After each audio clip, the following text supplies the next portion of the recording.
Hello everyone, welcome to Diagnose It. Today we have a case from pediatrics department and this is a 4 weeks old child who presented with the chief complaints of abdominal distension and vomiting after feed. And this radiograph that is given in front of you. So by all this, we can make a diagnosis. We can actually make a diagnosis. We don't need a list of differential diagnosis for that because this radiograph is quite specific for this congenital hypertrophic pyloric stenosis. And yes, this is a kind of misnomer because this is not congenital hypertrophic pyloric stenosis because this disease develops after the birth, 3 to 4 weeks after the birth of the child. So nowadays it is called as infantile hypertrophic pyloric stenosis. So now let's discuss about what is this infantile hypertrophic pyloric stenosis. We'll discuss about this infantile hypertrophic pyloric stenosis in these 5 headings. What is this infantile hypertrophic pyloric stenosis, how the child presents, and why this disease occurs, and how we make the diagnosis, and what is the treatment options that we have. Now let's start. So what happens is this pyloric part of the stomach, this part as you can see here, this one. The muscles, the both circular as well as longitudinal muscles in this part, the pyloric region of the stomach, get hypertrophied, and they lead to the stenosis of this channel by which usually the food get transmitted from this stomach towards the duodenum. But as these muscles get hypertrophied, the passage of the transfer of food get blocked. So this leads to the development of these specific symptoms in the child. So now we know what is this pyloric stenosis. Why this disease occurs in some infant. There are many theories for the development of this disease, but no one actually on its own is sufficient in making the correct assumption that why this disease is occurring in some infants and why not in others. But these theories we can discuss. Like one is neurogenic theory. This theory basically says that due to the specific neuronal discharge at this place, there is irregular motility for the transmission of food from the stomach towards the duodenum that leads to the hypertrophy of this pyloric region. The other one is immunogenic theory, which explains that due to the injury, due to kind of some cellular injuries at this level, immunogenic response develops that leads to hypertrophy of these muscles. One is familial theory that explains that this disease runs in families. Yeah, there is a predisposition towards a male child, but that does not say that it is an X-linked disease or something like that, because yes, it is also seen in female child also. But one thing that we know is there is a definite increased risk in the child if a child is given erythromycin or any other macrolide antibodies in the starting days of the life. So this erythromycin it increases the risk of 8 times. There are other risk factors like presence of smoking, like if the mother smokes during the pregnancy, then there are some slight increased risk in the child also. So these are some risk factors and some assumptions that we are making that why this disease is occurring in some infant, but we don't know for sure that why it is occurring. So we have discussed what is this IHPS and what and why this is occurring. Next one is how the child presents. The main symptom that with which the child present is the presence of vomiting. That is quite consistent with this. As our case, the vomiting is characteristically of non-bilious. Why the vomiting is non-bilious? Because the stenosis is at the level of pylorus and the bile duct opens in the second part of duodenum, and the vomitus contains the content that is present inside the stomach, and so this do not contain the content that is present in the duodenum. So the vomiting is non-bilious, and this is quite specific, and this is the symptom that is quite consistent with the diagnosis of this IHPS. Next one is mother also complains of the presence of the peristalsis that we see after the child is fed. The other symptoms by which the child can present is the presence of an olive shaped mass inside that is palpable per-abdominally. The other is the presence of an electrolyte abnormality that is seen due to the excessive vomiting, and this is And yes, the mechanism of the development of this specific electrolyte abnormality is this hypochloremic metabolic alkalosis with paradoxical aciduria is quite interesting. So let's discuss why this occurs.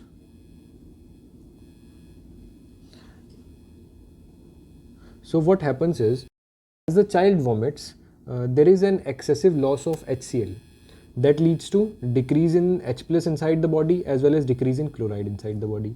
And due to this decrease in H plus, there are two things occurring.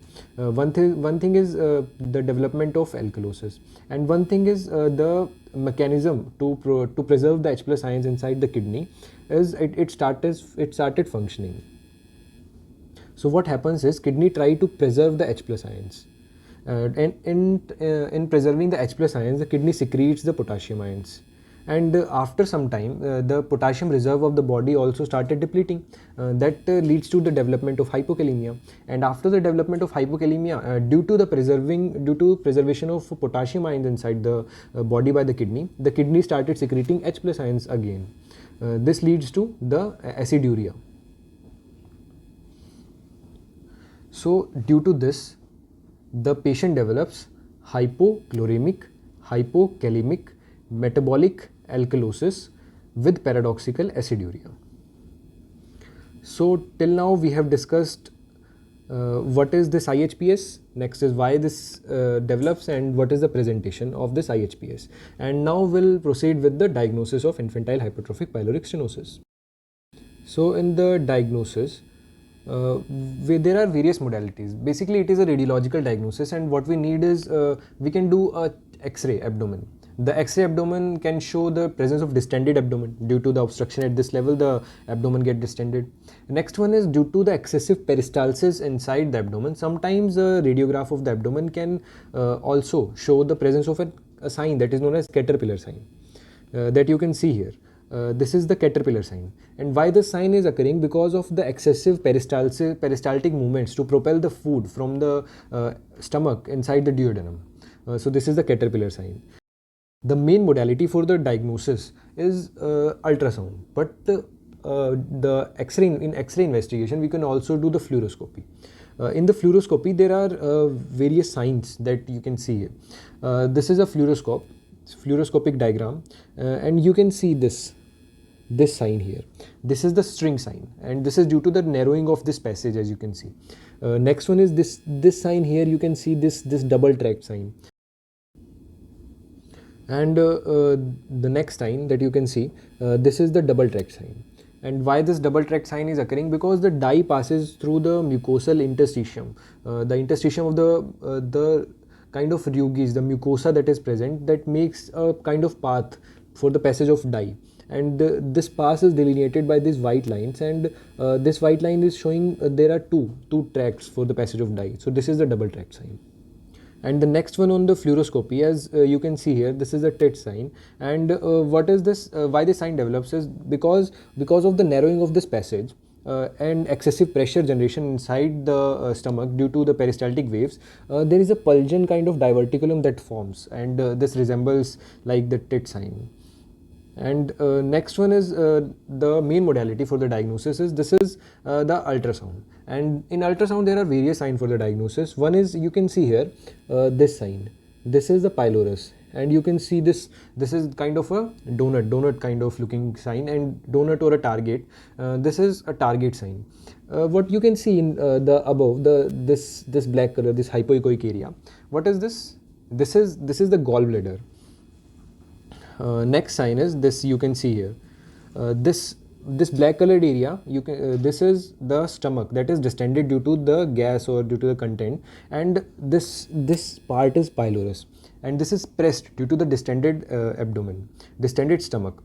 And this looks like this stomach looks like the uterus, and this part looks like the cervix. So this is the cervix sign. And the next sign, this is also the cervix sign.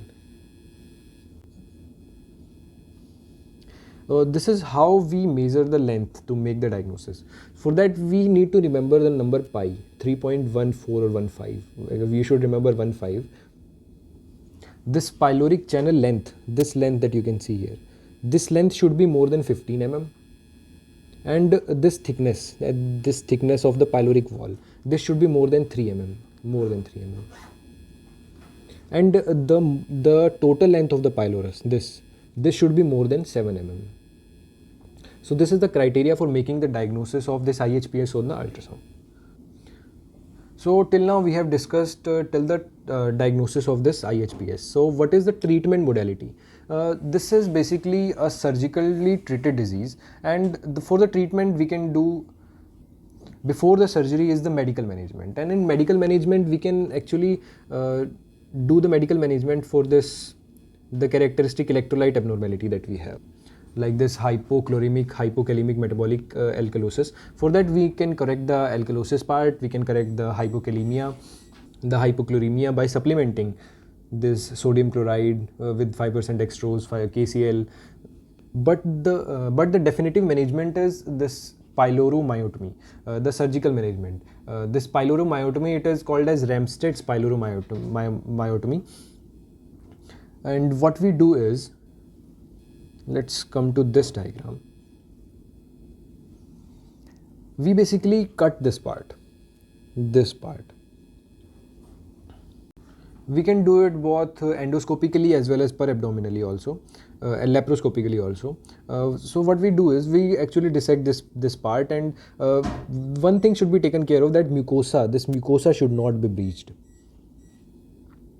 Because if mucosa get breached, then then this is a mucosal injury, and that may lead to development of stricture or stenosis of this channel. That will be a permanent kind of stenosis, and so this should be taken. So the muscle should be divided till the submucosa only.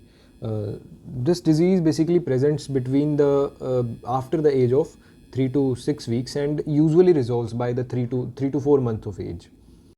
Till this time of 3 to 4 months, usually if the child is not treated, the child may die. And if the child sometimes the child get better by its own, and sometimes the child will get the treatment within this 3 to 4 months of the time, and child get well.